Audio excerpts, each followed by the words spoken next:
Like చేయండి, share చేయండి.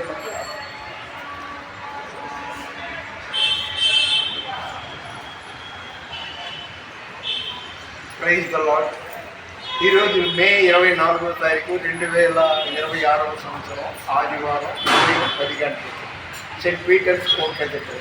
ఈరోజు దేవుని వాగ్దానం నిర్గమ కాండము 18వ అధ్యాయం 19వ వచనం.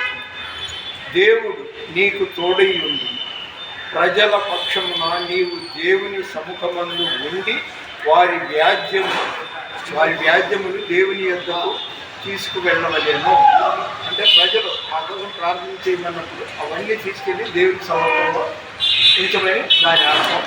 ఈరోజు పెంతెకొస్తు మహోత్సవం ఎండ మాత్రం అదొకటి మన వినికిడిలో దేవుడి కొన్ని మాటలు అందించిన కాక ప్లీజ్ లైక్ చేయండి, షేర్ చేయండి, సబ్స్క్రైబ్ చేయండి.